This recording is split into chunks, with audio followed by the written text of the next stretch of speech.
In many parts of the world, the Church of Jesus Christ is persecuted, even unto the death. But for many of us, this hasn't been our experience. Oh, I know we might be reproached for his name's sake, but as Hebrews 12:4 points out, you have not yet resisted to bloodshed, striving against sin. However, even in the relatively peaceful environment we live in, there is a war going on.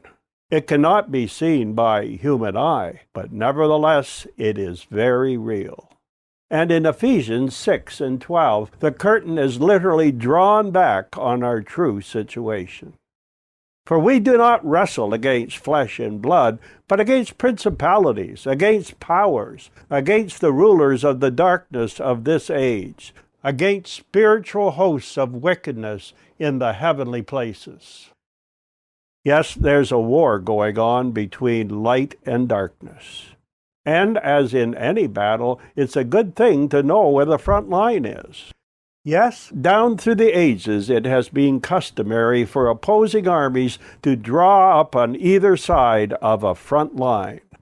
Take, for instance, the army of Israel. In 1 Samuel 17:1-2 we read, "And Saul and the men of Israel were gathered together, and they encamped in the valley of Elah, and they drew up in battle array against the Philistines. The Philistines stood on a mountain on one side, and Israel stood on a mountain on the other side, with the valley between them." At least with a front line, you knew the enemy was in front of you and your friends were behind you. And I've been told that one of the biggest problems in the Vietnam War was the absence of a front line. You had to be on your guard continually, for you never knew where the enemy was or who he was. Yes, it's very difficult to fight a war when there's no definite division between good and evil, light and darkness. But that's exactly the condition Satan wants to keep us in.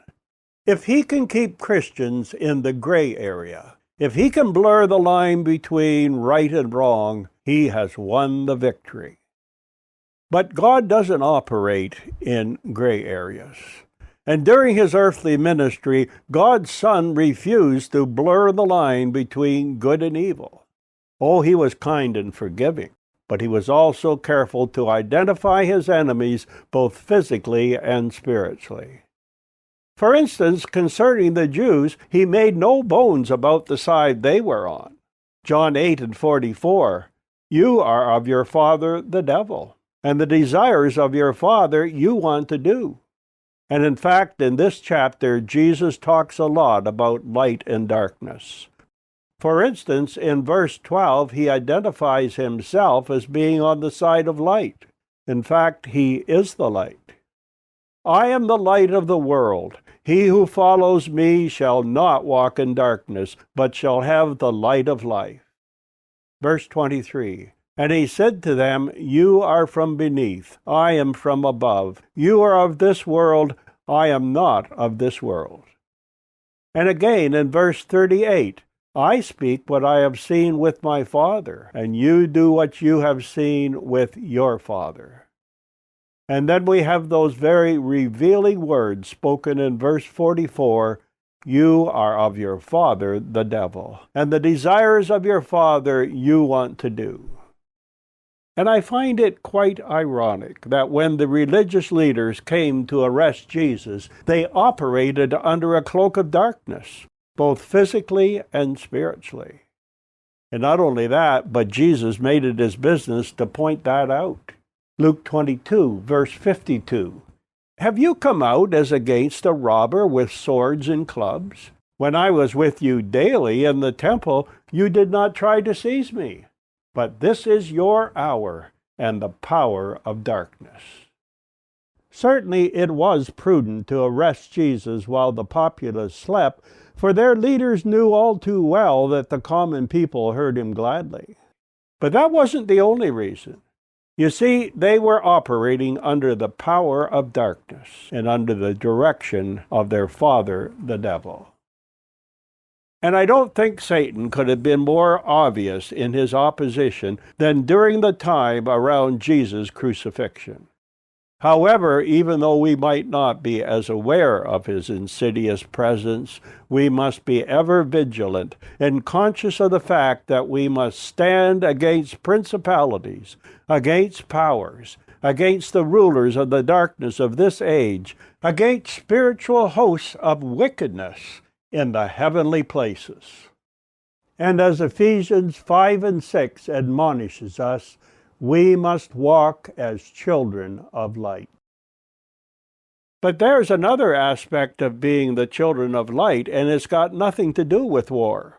It's got to do with peace, and the fact that Jesus told us in Matthew 5:14-16, "You are the light of the world." A city that is set on a hill cannot be hidden, nor do they light a lamp and put it under a bushel, but on a lampstand, and it gives light to all who are in the house. Let your light so shine before men that they may see your good works and glorify your Father in heaven. Yes, we are the light of the world because God's Holy Spirit dwells within us. We're lights because we're part of Jesus' spiritual body, and He is light. No, He didn't ask us to shine. He's already made us lights. It's not something we must do, but something we must not do. We must not hide our light, but let it shine before men, that they may see your good works and glorify your Father in heaven. So then, our mission is twofold. We must be soldiers of Jesus Christ, and we must be ambassadors for Jesus Christ.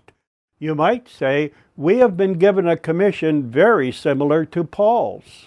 Not only must we battle against spiritual darkness, but we must allow Christ's light to open their eyes in order to turn them from darkness to light, and from the power of Satan to God, that they may receive forgiveness of sins and an inheritance among those who are sanctified by faith in me.